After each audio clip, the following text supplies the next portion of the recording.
नमस्कार मंडळी. भूतांच्या गोष्टी ऐकायच्या आहेत का? मग चला माझ्यासोबत. कुठे? भूतांच्या जगात. इतर यूट्यूब चॅनेलसाठी सूचना. आपल्या भूतांच्या जगात या चॅनेलवर प्रकाशित होणाऱ्या सत्य अनुभवांचे कॉपीराईट चॅनेलकडे असून कोणत्याही हिंदी अथवा मराठी चॅनलने विना परवानगी येथील सत्य अनुभव त्यांच्या चॅनेलवर प्रकाशित करू नये. आज आपण जो सत्य अनुभव ऐकणार आहोत त्याचे नाव आहे शापित संपत्ती. सदरील अनुभव एका ओळखीतल्या वहिनीला आला आहे. आजही तो प्रसंग आठवला का जीवाची घालमेल होते. लोक एवढ्या क्रूर आणि काळ्या शक्तीच्या अधीन कसे जाऊ शकतात हा निरुत्तरित प्रश्न पडतो. आमचं गाव हे साधारण 1500 वस्तीचं खेडेगाव. शहरी वातावरणापासून दूरच.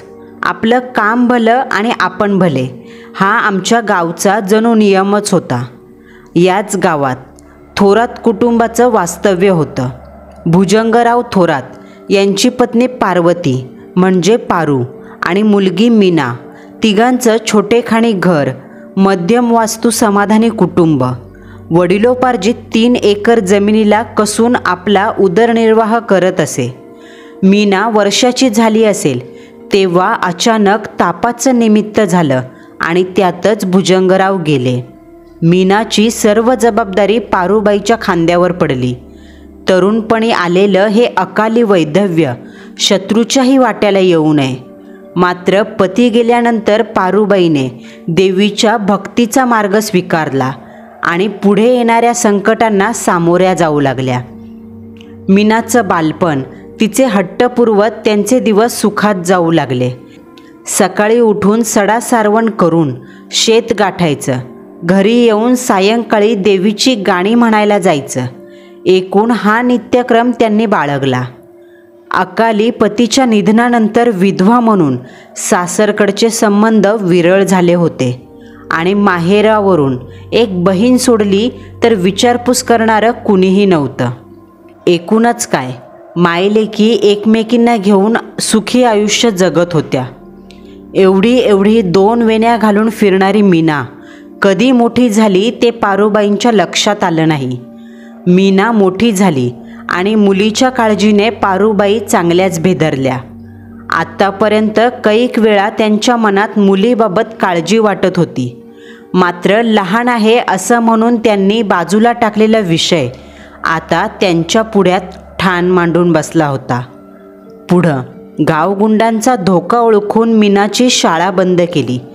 कारण पारूबाईंनी देखील पतीच्या निधनानंतर अशा वकवकलेल्या नजरांचा सामना केला होता.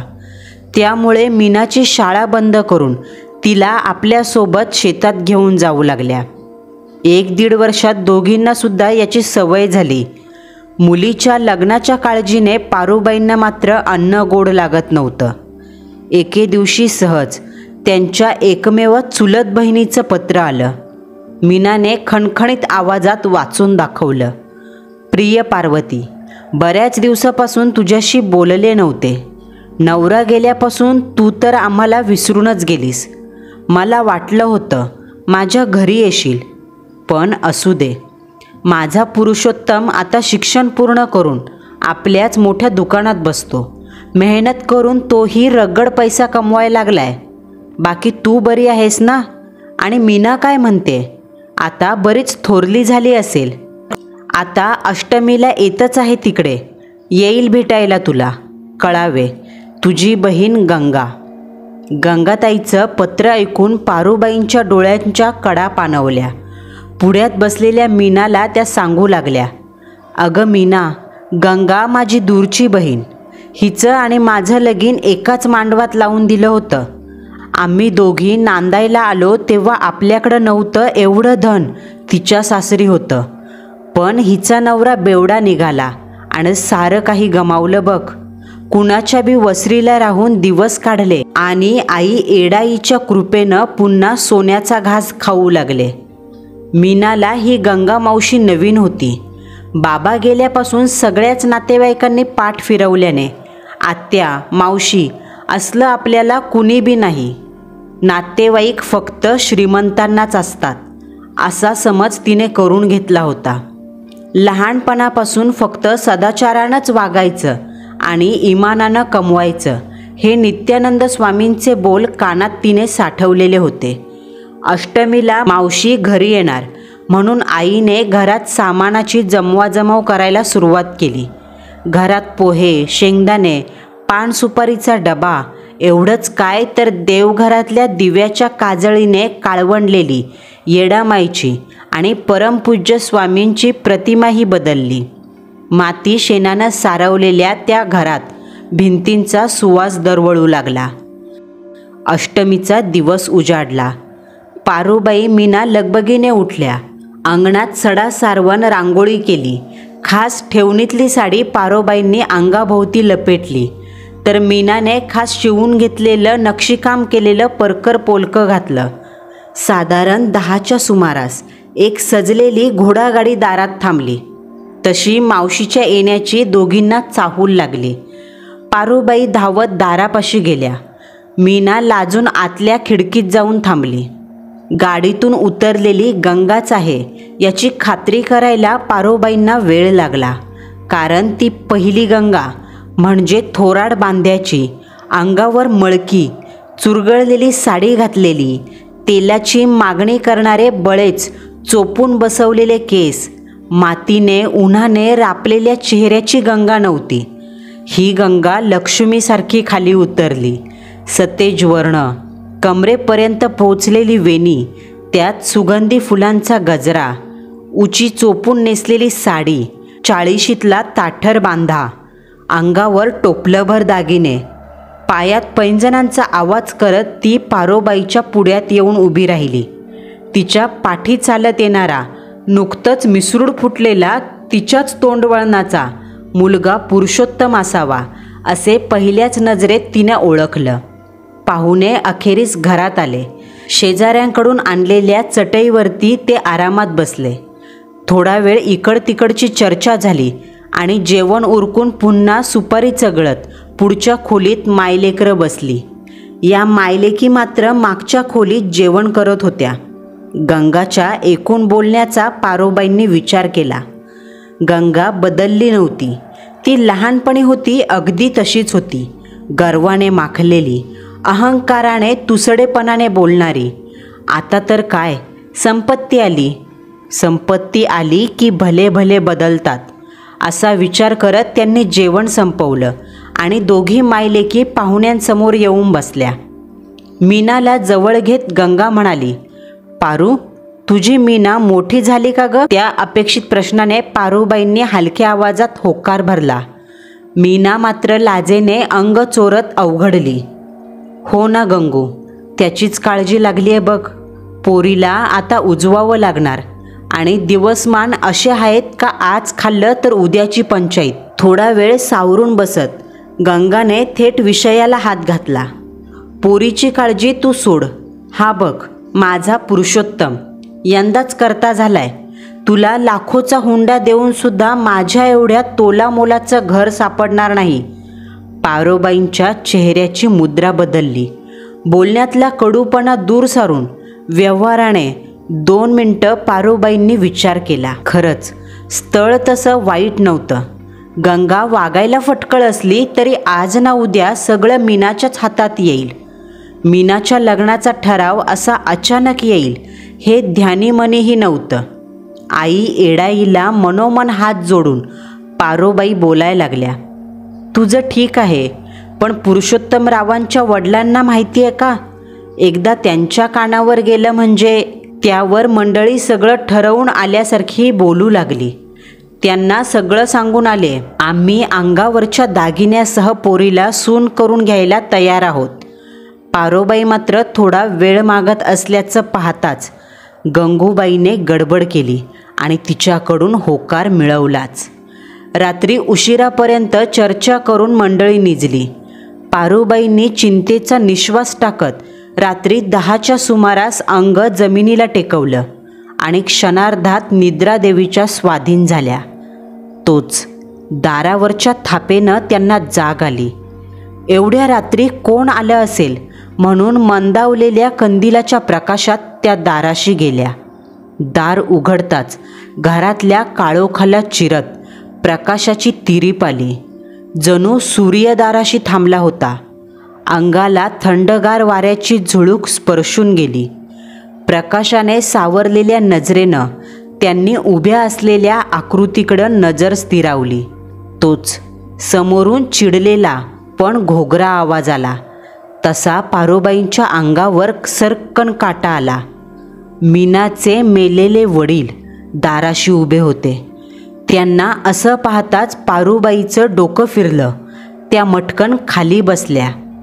मीनाचे वडील म्हणाले, पारे, तुला एवढी जड झाली असेल तर पोर दे इरीत ढकलून, नाहीतर मी नेतो तिला. पण या घरात पोर द्यायची नाही, समजलं नवं? तो घोगरा आवाज जसा कानावर आला तसे पारोबाईंनी भेदरलेले डोळे खाडकन उघडले. तेव्हा जाणवलं हे एक स्वप्न होतं, अत्यंत वाईट स्वप्न. सगळ्यांकडे दुर्लक्ष करून त्यांनी उठून पाणी घेतलं. घड्याळात पाहिलं तर रात्रीचे 3 वाजले होते. पदराने चेहऱ्याचा घाम पुसून जमिनीवर अंग टाकलं आणि आता जे पडलं ते फक्त स्वप्न होतं या विचाराने पुन्हा झोपी गेल्या. त्यांना स्वतः भोगलं तसं दारिद्र्य पोरीच्या वाटेला येऊ द्यायचं नव्हतं. आपल्याला दारू पिऊन होणारी मारहाण पोरीच्या नशिबी येऊ द्यायची नव्हती. पण या सगळ्यामध्ये पोरीला संपत्तीच्या स्वाधीन करताना त्यांनी कशाचाही विचार केला नाही, किंबहुना त्यांना तो करूच दिला नाही. हे सगळं एवढ्या घाईमध्ये झालं का कशाचं सोयरं सुतक लागलं नाही. अखेर एकदाचं लग्न झालं. मीना सासरी गेली. पारूबाई घरी एकट्या पडल्या. मीनाशिवाय त्यांना घरात राहण्याची कधी गरजच पडली नव्हती. सकाळी उठल्यापासून दुपारी शेतात जायला, झोपायला कायम मीनासोबत. पण आता मात्र पारूबाईला एकटीला राहायचंय हे त्यांनी स्वतःच्या मनाला सांगितलं. मीना तिकडे सुखाणा संसार करत असेल अशा विचारात त्या होत्या. मात्र मीना लग्नाच्या पहिल्याच दिवसापासून तिथे बावरलेल्या अवस्थेत राहत होती. साधारणपणे नवरीनं नवीन घरात आल्यानंतर काही संस्कार केले जातात. माप ओलांडणं असेल, सत्यनारायणाची पूजा असेल. मात्र गंगाबाईंच्या घरात असलं काहीही झालं नाही. नवरी मुलगी घरी आणली याची शेजारच्यांनाही कुणकुण नव्हती. मीना घरात आली. घरात मोजून 4 माणसं, पुरुषोत्तम, गंगामावशी, सुभाष काका आणि घरात काम करणारी विमलाजी. मीना पहिल्या दिवशी घरी आली तेव्हाच तिला विमलाजीच्या खोलीत थांबवलं. दुसऱ्या दिवशी पहाटे उठून तिने घर आवरायला सुरुवात केली. झाडलोट करून अंगणात सडा टाकला. आंघोळ करून देवघर शोधत असताना आजीने तिच्याकडं पाहिलं. तोच आजीला मीनाने विचारलं, आजी, घरात देवघर कुठे आहे? नेमकीच आंघोळ झाली आहे. सासूबाई उठायच्या आत देवपूजा करून घ्यावी म्हणते. मीनल घरीसुद्धा देवपूजा करायची. लहानपणापासून पारूबाईंनी तिला ती सवय लावली होती. मीनाकडं दुर्लक्ष करत आजीनं तिला लगबगीनं स्वयंपाकघरात खेचलं. उडवाउडवीची उत्तरं देत, तुम्ही चहा घ्या असं म्हणत तिच्या हातात चहा दिला. मीनाने तो घेतला आणि आजीसोबत नाश्त्याच्या तयारीला लागली. आजीसोबत काम करताना मीनाला घराबद्दल बरेच प्रश्न पडले होते. ती विचारू लागली. आजीला त्या प्रश्नांचं उत्तर देणं कठीण जाऊ लागलं. कारण ते घर सामान्य नव्हतं याची मीनाला कुठेतरी कल्पना होती. एवढ्या प्रश्नातून तिला फक्त एवढंच कळालं का सुभाष काका कायम दारूच्या नशेत असतात. घरातील एका खोलीच्या बाहेर ते कधीच निघत नाही. पुरुषोत्तम सकाळी लवकर दुकानात जातो. त्याचं मैताचं सामान विकायचं दुकान होतं. अगोदर सुभाषराव ते दुकान चालवायचे. मात्र सुभाषराव दारूच्या आहारी गेल्यापासून सर्व दुकानाचा कारभार पुरुषोत्तम पाहू लागला. मावशी कायम घरातच असतात. मात्र त्यांना घरातल्या सामानाची उचलखाचल केलेली अजिबात आवडत नाही. वरच्या खोलीत विना परवानगी गेल्याचेही त्यांना पटत नाही. घर तसं 2 मजली. खालच्या मजल्यावर स्वयंपाकघर, ऐसपैस बैठकीची जागा आणि आजीची खोली, तर वरती 5-6 खोल्या. इमारतीच्या भोवताली मोकळं अंगण आणि दगडी संरक्षक भिंत. नाश्ता बनवून त्या दोघी घर पाहण्यासाठी बाहेर पडल्या. खालचं सर्व पाहिल्यानंतर जिन्याच्या वरच्या मजल्यावर जाऊ लागल्या. तसा मीनाच्या नाकात उग्र दर्प येऊ लागला. जिन्याच्या पायऱ्या संपताच पहिली खोली गंगा मावशीची आणि दुसरी सुभाषरावांची. दोन्ही खोल्यांच्या समोर एक अडगळीची खोली होती, ज्यात नको असलेलं सामान टाकलं होतं. त्या खोलीचं दार उघडताच धुळीचा एक लोट नाकाभोवती फिरला. आजीनं मोर्चा 4थ्या खोलीकडे आणला. तिथे घरात लागणारं सर्व वाण सामान ठेवलं होतं. शेतातून आणलेलं, वर्षभर पुरेल एवढा धान्य साठा होता. लागणारं मीठ मिरचीसारखं सामान, कपडे ठेवले होते. आजीनं त्या खोलीचं दार उघडताच मीनाला वाण्याच्या दुकानाचा वास आला.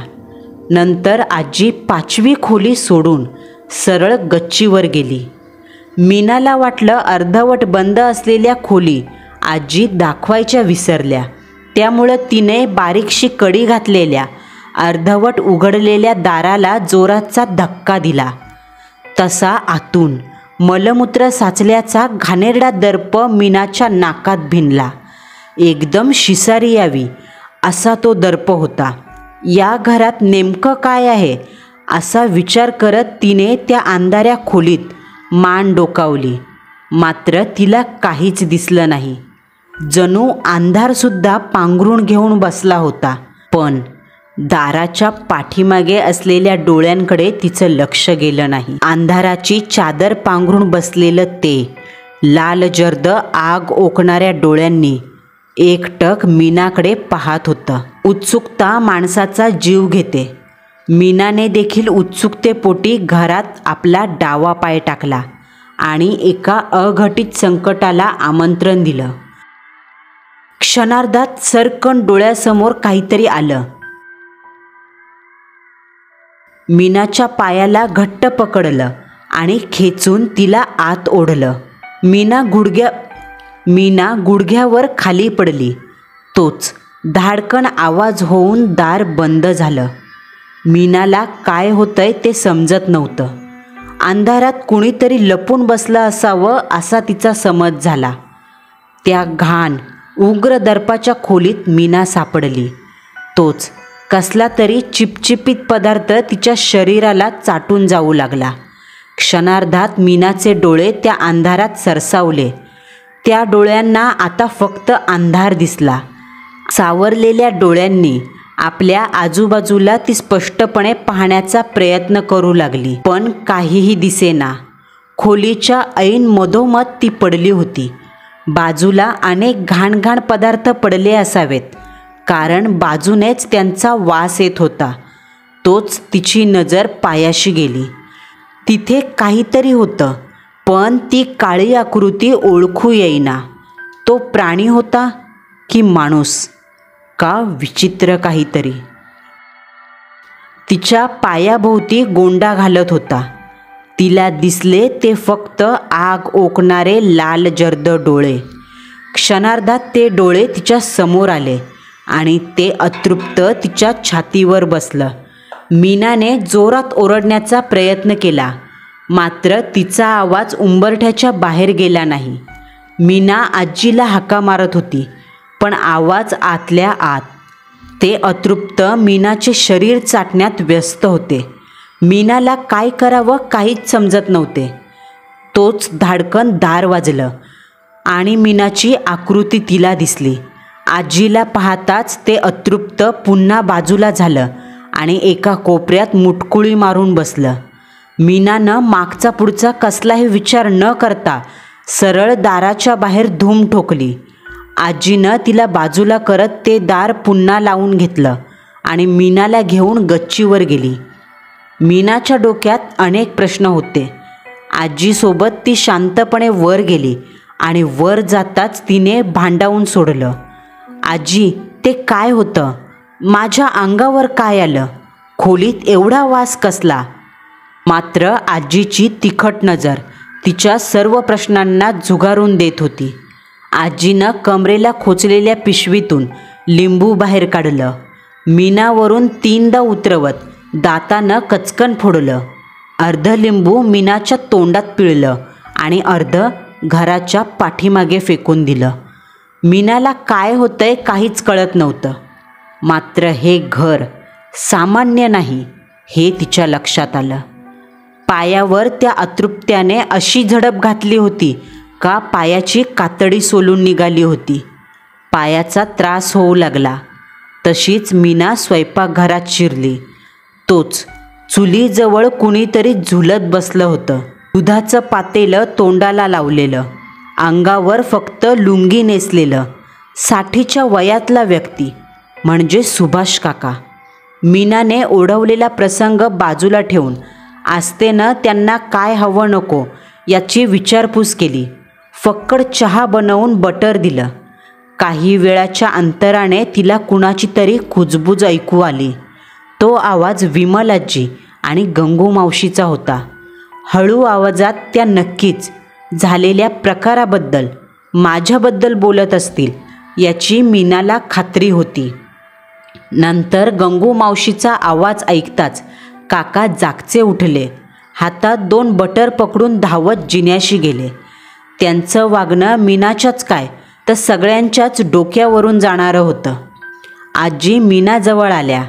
अगं पोरी, मी त्या खोलीत पाहून आले. अगं, एक काळं मांजर दबा धरून बसलं होतं, पण तू दाराशी आली आणि त्याची वाट बंद झाली म्हणून ते घुटमळू लागलं. एका साध्या मांजराला एवढं काय घाबरायचं? गंगू मावशीही मोठ्याने खिदळत आत आली. थोरातांची सून एका मांजरीला घाबरली? मीनाला मनोमन कळत होतं ते काही मांजर नव्हतं, पण त्या दोघी एवढं पटवून देत होत्या का मीनालाच काय कुणालाही खरं वाटावं. झालं, तो दिवस सरला. दुसऱ्या दिवशीपासून मात्र नवीनच अनुभव मीनाला येऊ लागले. दुपारी आराम करायला खोलीत गेली का कुणीतरी तिच्या मागून आत येत असे असा भास व्हायचा. झोपलेली असताना अंगावर ओझं जाणवायचं. साडी आपोआप गुडघ्याच्या वर जायची.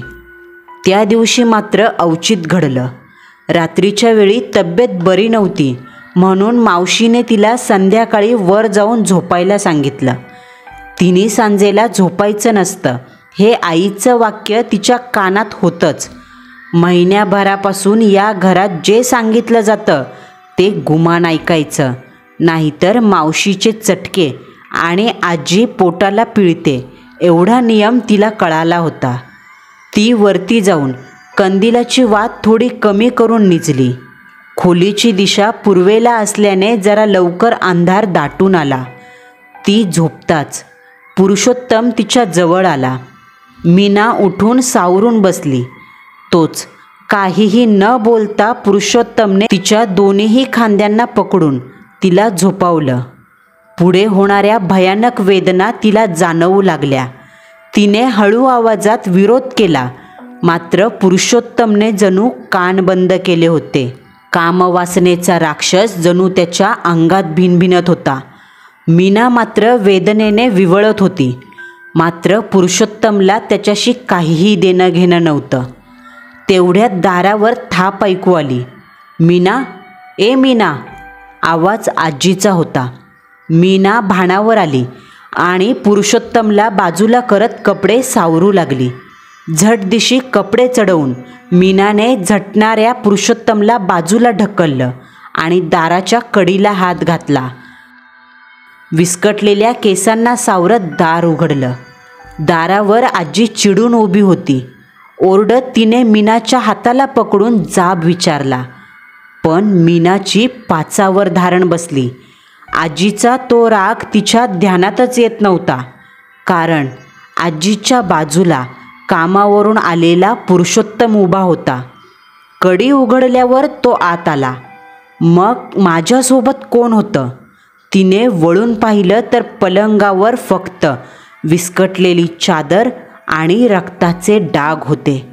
तिथे कुणीच नाही हे पाहून मीनाचं डोकं गरगरलं. ती मटकन खाली बसली.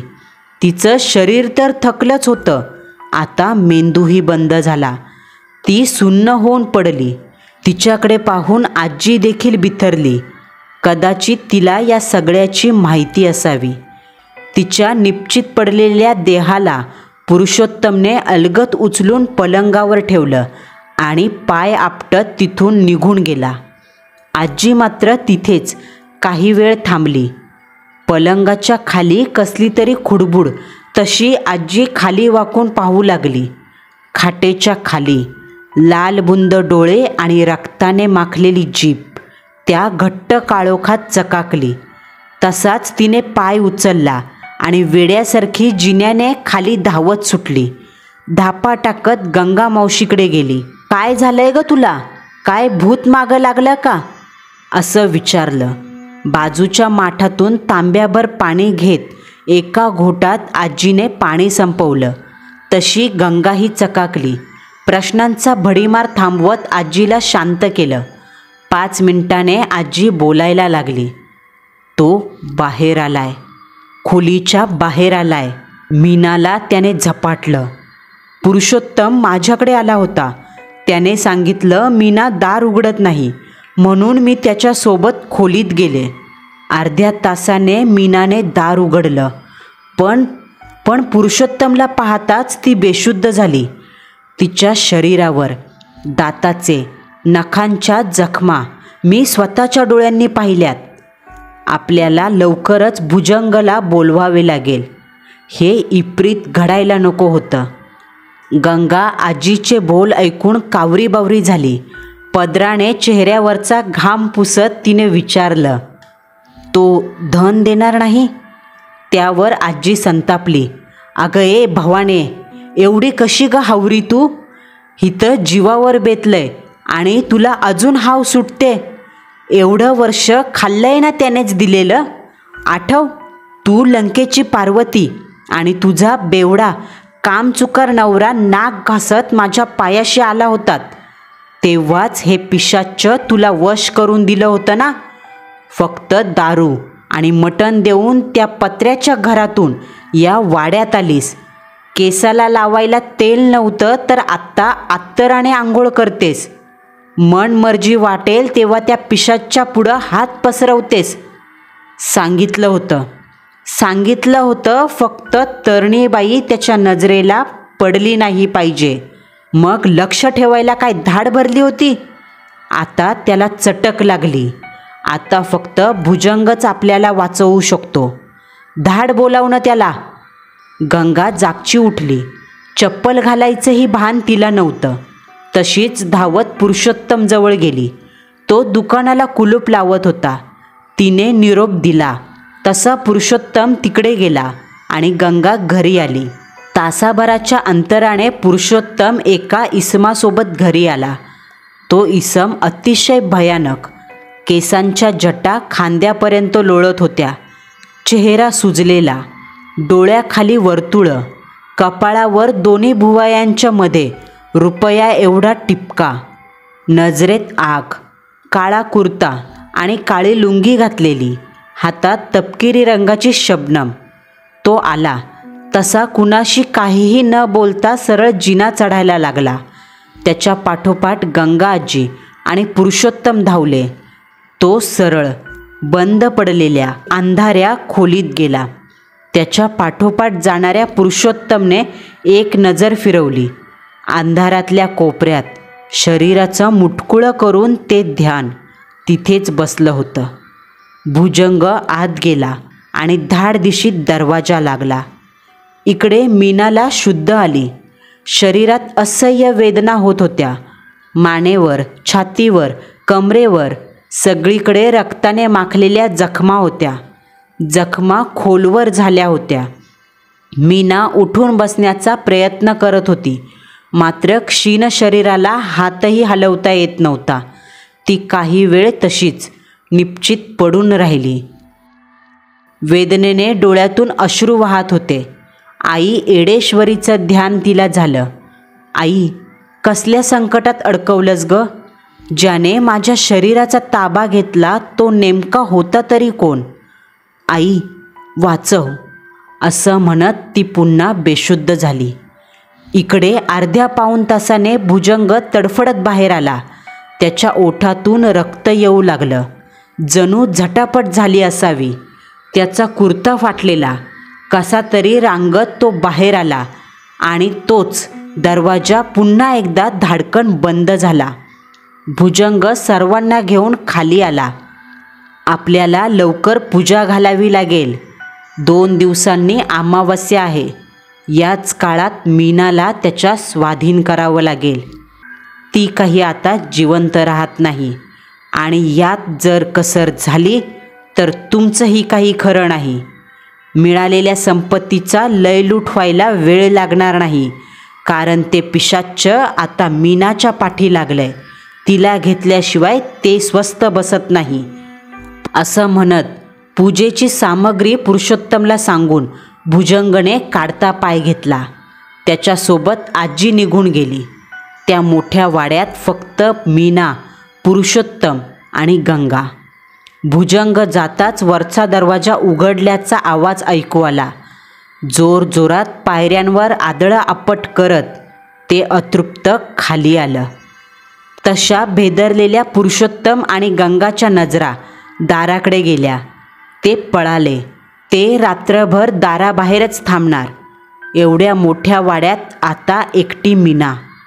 ती अंधारी सावली घरभर सर्व खोल्यातून फिरत होती.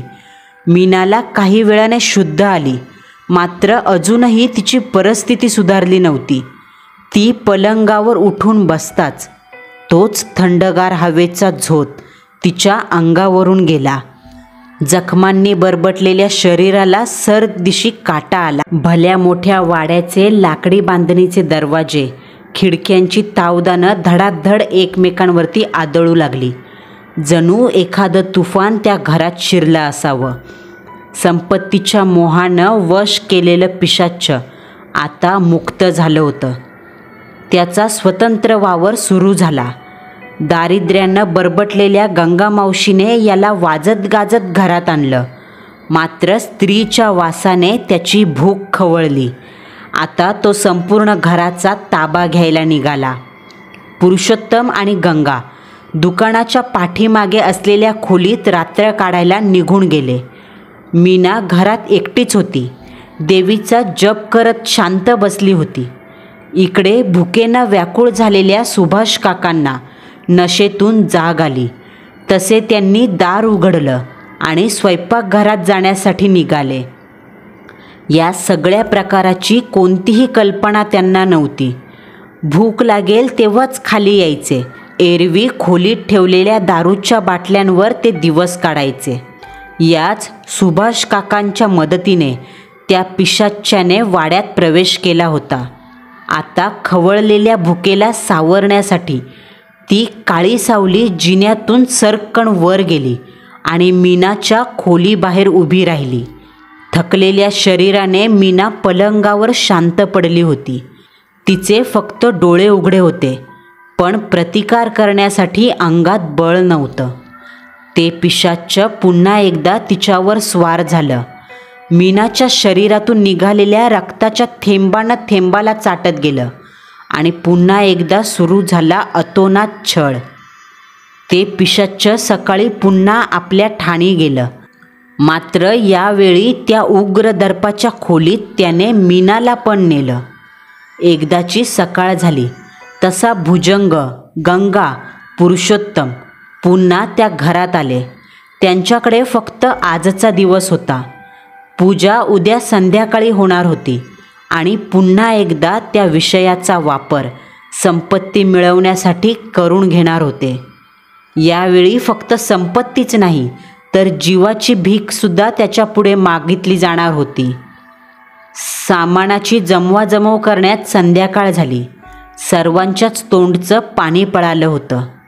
या काळात आजीला मात्र राहून राहून मीनाची आठवण येऊ लागली. पण त्या खोलीत विषाच्या समोर जाणं शक्य नव्हतं. कारण त्या खवळलेल्या पिशाच्याला आता ना तरुण कळणार होतं ना म्हातारं. तो कोणावरही स्वार होणार होता. याची चटक त्या काळ्या जादूच्या महाराणी असलेल्या विमलला नक्कीच होती.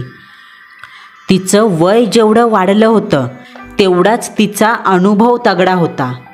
तिच्या या काळ्या जादूला घाबरून गावातलं कोणीही तिला स्थान देत नव्हतं.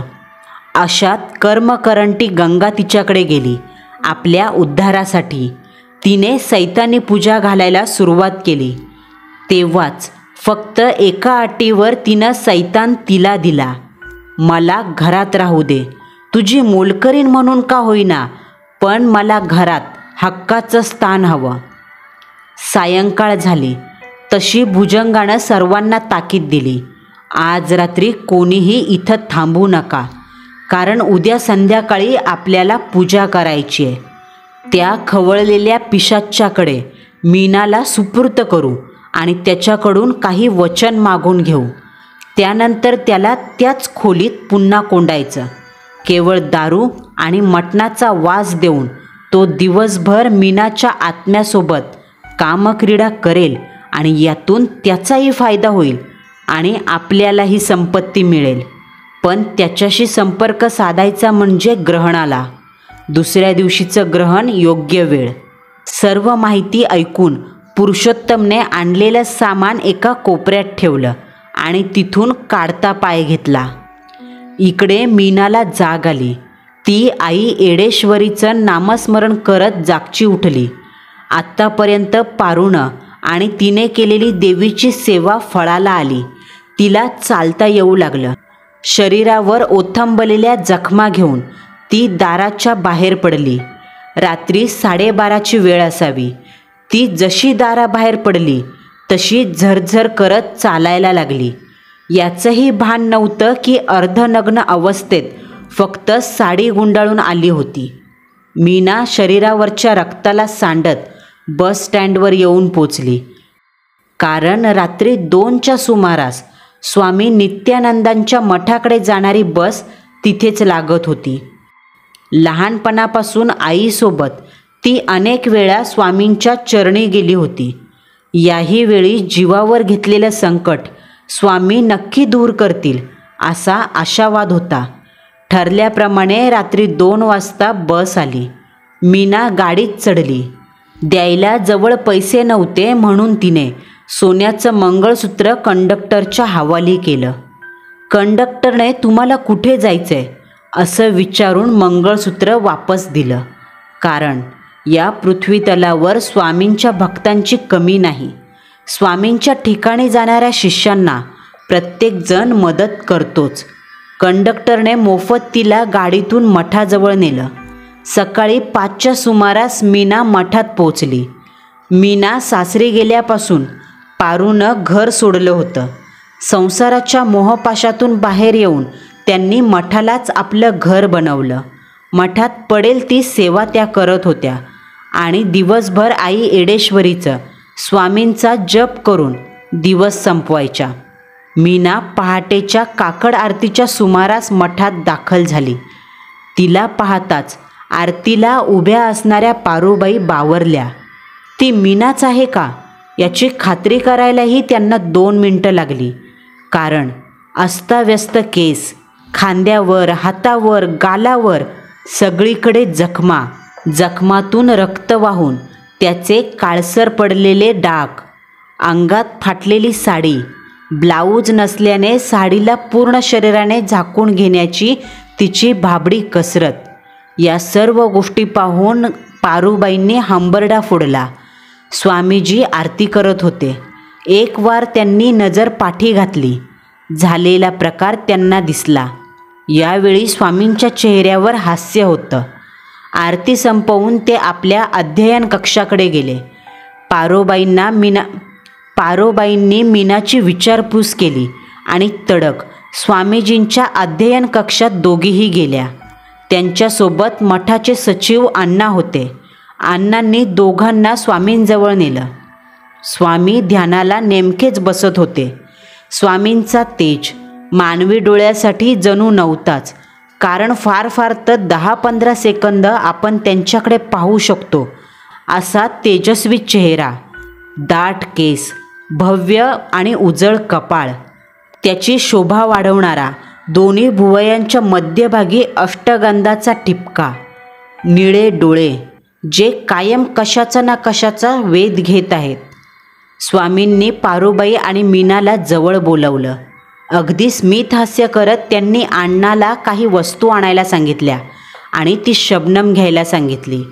स्वामींची ती शबनम त्यांनी सांगितल्याप्रमाणे त्यांच्या गुरूकडून मिळाली होती. स्वामीजी फक्त दिसायला 40शीचे होते, मात्र त्यांचं खरं वय काय यावर वैज्ञानिकही तोंडात बोटं घालायचे. स्वामीजींच्या चरणी मीना आली होती. मीनाला पाहता क्षणी स्वामीजींना काय झालंय, तिच्यासोबत कुठे काय घटना घडली हे तोंडाने वेगळं सांगण्याची गरज नव्हती. स्वामींना काही विद्या अवगत होत्या, त्यातूनच त्यांनी सारं पाहिलं. नंतर शबनममधून लाकडी माणसासारखी दिसणारी बाहुली बाहेर काढली. ती मीनाच्या समोर पकडली. तोच त्या बाहुलीचे केस वरती झाले. स्वामीजींनी ती बाहुली खाली ठेवली आणि अण्णाला काही वस्तू आणायला सांगितल्या. स्वामींनी विचारलं, तुमची कुलदेवता कोणती आहे? त्यावर पारूनं आई एडेश्वरीचं नाव घेतलं. अण्णांनी धाराशिव जिल्ह्यातल्या एडेश्वरीच्या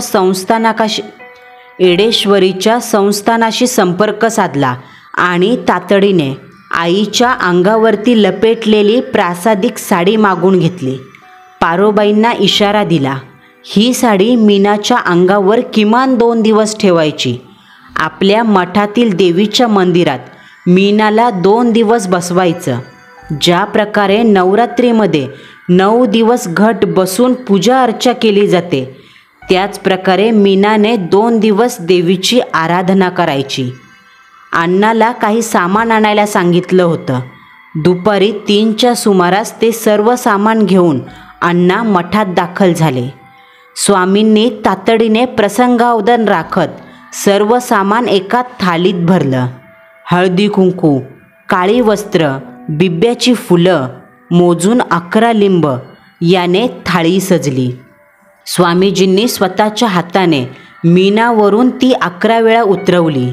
प्रत्येक वेळी एक लिंबू बाजूला काढून ठेवला. 11 वेळा उतरवून घेतल्यानंतर सर्व बाजूला काढलेली लिंब थाळीत टाकली आणि अण्णांच्या हाती देऊन अनवाणी पायाने जवळ असलेल्या नदीत प्रवाहित करायला सांगितली. तिकडे मीना घटी बसली होती. शरीरांच्या जखमातून होणारा दाह तिला आता भासत नव्हता, कारण जगाची आई एडेश्वरी हिच्या प्रासादिक साडीनं तिच्या घायाळ जखमांना चंदनाची शीतलता मिळाली. झालेला प्रकार नंतर स्वामीजींनी पारूला सांगितला. तू ज्या बहिणीचं कौतुक करत होतीस, त्याच बहिणीने लग्नानंतर काही वर्षातच दारिद्र्याला आमंत्रण दिलं. तिचा देवावर कधीच विश्वास नव्हता, त्यामुळे ती गावाजवळच्या एका बाईच्या संपर्कात आली. तिनं अगोदर थोडं थोडं धन तिला मिळवून दिलं. नंतर हिचा मोह वाढत गेला. तिची लालसा पराकोटीला पोहोचली आणि मग मात्र त्या बाईनं तिला एक मांत्रिकाचा आत्मा कैद करून दिला, ज्याला अनेक विद्या येत होत्या. असे आत्मा ज्यावेळी घरी घेऊन आणले जातात, त्यावेळी मात्र त्या ठिकाणी अत्यंत घाण ठेवावी लागते, जेणेकरून पैशाचं आल्हाददायक वातावरण तयार होईल. कारण सुखी समाधानी आणि निर्मळ वातावरणात पिशाच्च श्वास घेऊ शकत नाही. अशा ठिकाणी तिने त्याला ठेवलं. संपत्तीची लयलूट होत होती. दर अमावस्येला त्याला दारू मटणचा नैवेद्य जात होता. त्याच्याकडून भरपूर धनधान्य मिळत होतं. जेव्हा त्यांना एक गोष्ट कळाली का आपल्या पुरुषोत्तमला मंगळ आहे आणि त्याच्या पत्रिकेत पहिल्या पत्नीचा मृत्यू आहे, तेव्हा त्यांनी तुझ्या मुलीचा विचार केला. तुझ्या मुलीशी पहिल्यांदा लग्न लावून तिचा मृत्यू घडवून मग स्वतःच्या तोलामोलाशी असलेल्या कुटुंबातून सुनेला आणायचं, जेणेकरून संपत्ती कायम राहील, असं ठरवलं. हे पिशाच्च त्यावेळी शांत राहू शकतं जेव्हा त्याच्या वासनेची भूक शमलेली असते. मात्र चुकून मीनाचं पाऊल त्याच्या खोलीत शिरलं आणि तेव्हापासून अघटित घडायला सुरुवात झाली. मीनाच्या शरीराचा उपभोग घेत त्याची वासना वाढत गेली. त्यामुळे त्याने मीनाला आपल्यासोबत नेण्याचा प्रयत्न केला. पण मीनाच्या पाठी असलेल्या पुण्याईनं तसं घडलं नाही. आई एडेश्वरीनं तिला इथपर्यंत सुखरूप आणलं. आता मात्र तो वासनांध राक्षस खवळला आहे. तिकडे तो सर्वांनाच त्रास देणार. स्वामीजींनी झालेला प्रकार पारोबाईंना सांगितला. पारोबाईंचा मात्र कानावरती विश्वास बसत नव्हता. आपलीच बहीण आपला असा घात करू शकते, या गोष्टीवर त्या माऊलीचा विश्वास बसेना. दुसऱ्या दिवशी पहाटे पहाटे पारोबाईंना खबर मिळाली. गंगाबाईचं घर रात्री केव्हा तरी आगीच्या भक्षस्थानी पडलं आणि त्या आगीत गंगाबाई, त्यांचा पती, त्या आजी, पुरुषोत्तम आणि भुजंग यांचा होरपळून मृत्यू झालाय. त्या पैशानं आपलं काम दाखवलं. या घटनेला आता बरीच वर्ष उलटली. मात्र अजूनही त्या जागेवर कोणीही ताबा घेतला नाही. ते अर्धवट जळालेलं दगडी बांधकामाचं घर आजही तसंच आहे आणि रात्री अपरात्री तिथून किंचाळण्याचे आवाज येतात असं शेजारी सांगतात. आजूबाजूच्याही बऱ्याच शेजाऱ्यांनी घरं सोडली आहेत. कारण ही शक्ती कधी त्यांच्या घराचा ताबा घेईल कोणीच सांगू शकत नाही. सद्मार्गाने चालणाऱ्या मीना आणि पारू आजही मठात आहेत. त्या आपलं उर्वरित जीवन या संसाराच्या मोहपाशातून बाजूला सरून मठात व्यतीत करतात.